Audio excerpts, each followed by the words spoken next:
Hello, welcome to the Weekly Connect. I hope it helps you with your lesson this week. We're going to be teaching the kids that God gives blessings, and we're going to be reading about King Solomon. And our story comes from 2 Chronicles 1 through 12, or you can also read it in 1 Kings 3. So when the kids come in, you'll see a jump rope in your room. Each of you will have a jump rope, and then you'll have a bandana. And you'll want to tie the bandana in the very middle of your jump rope, and the kids are going to be having a tug of war. So you can get them in two teams. You can have just individuals tugging a war against each other, however you want to do it. If you want to have a whole bunch of kids pulling on it, you can do that too, just whatever works best for your group. And you're going to be explaining to them that when everybody's trying to get their way and trying to do what they think is right, it's kind of like a tug of war. So that's how we're going to relate this to the story. So if you don't know how to play tug of war, you have instructions in your curriculum, but basically you just need a little bit of masking tape. You'll put a line about probably 2 steps in front of where the children start their rope. So where the very end of their rope is, maybe put a piece of masking tape on the floor 2 steps in front of both sides and what the kids are going to try to do is pull the bandana to go over their masking tape on the floor. Does that make sense? Most of you probably know how to do this, but maybe I explained it a little bit better in the curriculum, hopefully. But anyway, so the kids are going to be pulling back and forth. You're going to be talking about how when everybody wants their own way, it's kind of like a tug of war.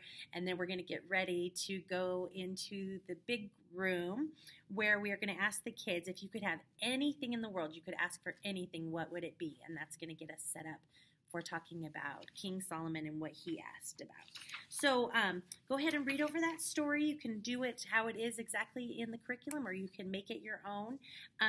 Our main point that we're going to be giving is that God is able to bless, and we're going to be talking about how awesome Solomon was, that he didn't want to have to wrestle back and forth and try and decide what was right and what was wrong on his own. He wanted to have godly wisdom. He wanted to know what was right and wrong from God's perspective, so that he wasn't having to make those decisions. He wanted to have godly wisdom, and what an awesome thing for him to ask for. He wanted to make sure that he was ruling his kingdom, his father, King David's kingdom, efficiently and godly, in a godly manner. So it was awesome. We also talk a little bit at the end of the story about, because we're building Solomon up to, that he's this great man and he had this godly wisdom and he wanted to do all this.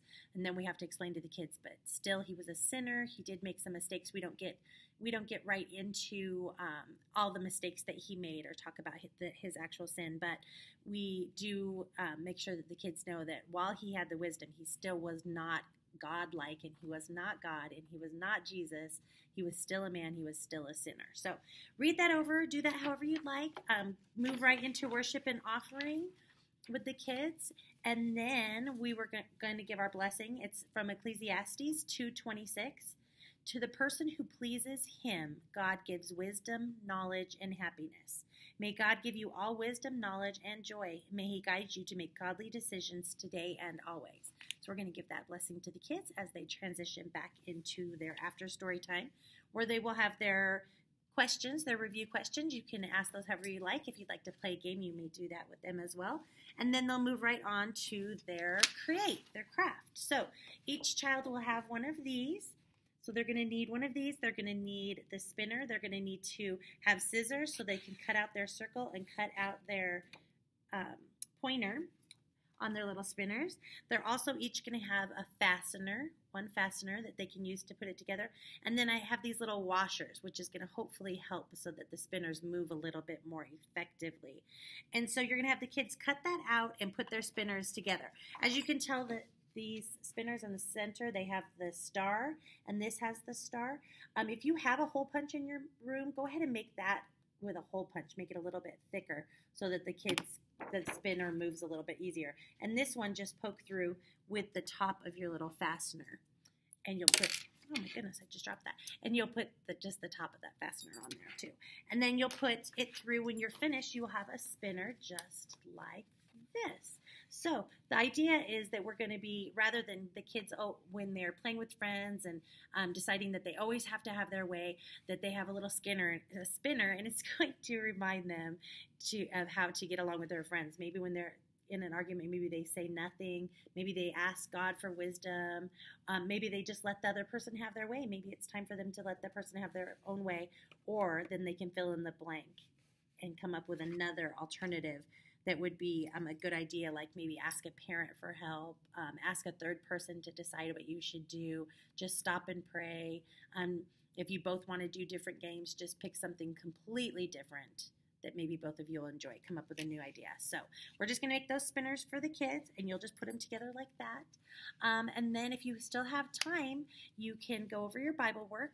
It's next week we're going to start our study of Esther. So we're going to start in Esther chapter 2, 1 through 18. We're just going to be giving an introduction to Esther and how she became queen. So as always, if you have any questions, if you're in need of prayer for anything, call us. We would love to pray for you. You can always email me or talk to your campus coordinator, and they would love to pray for you as well. So I hope this helps. Have a great week, and I'm excited for you all to teach those kiddos this weekend. Thanks so much.